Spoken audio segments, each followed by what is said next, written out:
श्री मध्वाचार्य जी चाहे हमारे यहाँ की तरह उनकी मूल परंपरा शांकरी आ रही हो, पर उनके द्वारा शुद्ध द्वैत दर्शन की स्थापना की गई। शुद्ध द्वैत दर्शन। और कई सारे लोग उल्टी सीधी बातें कह देते होंगे, ब्रज गोपिकाओं के लिए अब शब्द कहा गया है, ये कहा गया है, वो कहा गया है। अरे श्री मध्वाचार्य जी के भीतर मुख्य रूप से 4 मठ निर्माण हुए, उन प्रत्येक मठ के 2-2 आचार्य हुए। इस प्रकार 8 आचार्य हैं जो 8 मुख्य सखियों के वेश में श्री बाल गोपाल नीलमणि गोपाल की उपासना उडुपी में करते हैं महाराज। इसलिए हम सब लोग जिसके अनुगत्य में हैं वो श्री ब्रह्म मध्व गौड़ीय संप्रदाय है महाराज। सब जगह ये भी विचार होता है कि भाई श्रीपाद जीव गोस्वामी के द्वारा, फिर बाद में श्रीपाद श्री बलदेव विद्याभूषण पाद के द्वारा प्रस्थानत्रयी आदि भाष्य लिख दिए गए हैं, तो फिर स्वतंत्र संप्रदाय का स्वरूप इसको क्यों नहीं देना चाहिए। श्री चैतन्य महाप्रभु के द्वारा इसकी स्थापना की है। मैं सब यहाँ मेरे स्ववर्गीय वैष्णव साधु बैठे अपने अनाधिकार के बाद भी श्री गुरु कृपा प्राप्त अधिकार से ये निवेदन करना चाहता हूँ, श्री चैतन्य महाप्रभु के आगमन का उद्देश्य किसी संप्रदाय की स्थापना नहीं। वो अगर सांप्रदायिक स्थापना के रूप में उन्हें परिणत कर दोगे तो फिर वो रामानुजाचार्य, मध्वाचार्य, निम्बारकाचार्य के समतुल्य हो जाएंगे। श्री चैतन्य महाप्रभु हमारी गौड़ीय संप्रदाय के आचार्य नहीं है, चैतन्य महाप्रभु हमारी गौड़ीय संप्रदाय के इष्ट हैं महाराज। हम लोग उनकी उपासना करते हैं। कृष्ण तुल्य वो सबसे ज्यादा श्री कृष्ण हैं। गौर होइलो राधारमन, राधारमण जी तो वाह्य वेश में है, वास्तव में तो गौर ही है महाराज। नीलाचल में वाह्य गौर है, अंतस श्याम है। राधा रमण जी में वाह्य श्याम है, अंतस गौर है महाराज। गौर होइलो राधा रमण। श्रीमन महाप्रभु हमारे इष्ट हैं महाराज। हम सब उनके उपासक हैं महाराज। उनका जो चिंतन स्वरूप है निकुंज के परिवेश का, श्री राधाया महाप्रभु किसी संप्रदाय की स्थापना के लिए नहीं आए हैं। श्रीपाद गोपाल भट्ट गोस्वामी जी महाराज के आचार्य परंपरा का नौकर होकर ये बात कह रहा हूं।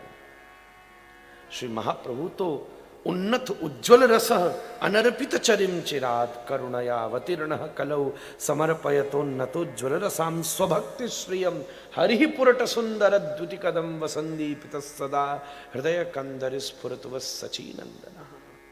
ये केवल नितांत स्वतंत्र अभिमान का स्वरूप है।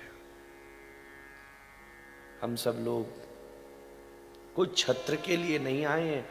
हमारी उपासना किसी छत्र के लिए नहीं है, किसी आसन और शासन के लिए नहीं है।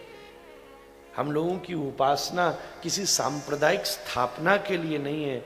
हम लोगों की उपासना तो विशुद्ध ढके हुए और सूक्ष्म और गुप्त गुह्यतम निकुंज परिवेश की रागानुगा मंजरी उपासना है महाराज। जिस मंजरी की उपासना में कौन कितना बड़ा गुरु है इस बात का संदर्भ नहीं है कि तुम आचार्य हो, कि तुम मंडलेश्वर हो, कि तुम महामंडलेश्वर हो, कि तुम आचार्य महामंडलेश्वर हो, कि तुम उपाध्याय हो, कि तुम महोपाध्याय हो, कि तुम महामहोपाध्याय हो, कि तुम प्रांतीय गुरु हो, कि तुम जगत गुरु हो। गौर हरि कह रहे गोपी भरतुर पद कमलयोर दास दासान। हमको स्मरण है पूज्य दादा गुरुदेव का 75वां जन्म महोत्सव था। सब जन आए वृंदावन में। श्री महंत जी के तो हम मुंह पे कह सकते, फूलडोलदास जी महाराज उपस्थित थे। सब उनके सामने बोले, महाराज जी हम आपको जगत गुरु बनाना चाहते हैं। महाराज जी ने कहा, क्यों कलंकित कर रहे हो भाई, हम सब की उपासना उस स्वरूप की नहीं है। ये यश का विष तो मैं शिव को अर्पित करता हूं। हम सब की विशुद्ध उपासना तो श्रीमन श्री कृष्ण चैतन्य प्रभुर दासेर अनुदास, सेवा अभिलाष करे नरोत्तम दास। विशुद्ध नामोपासना है, आसन शासन नहीं है, चमर छत्र नहीं है।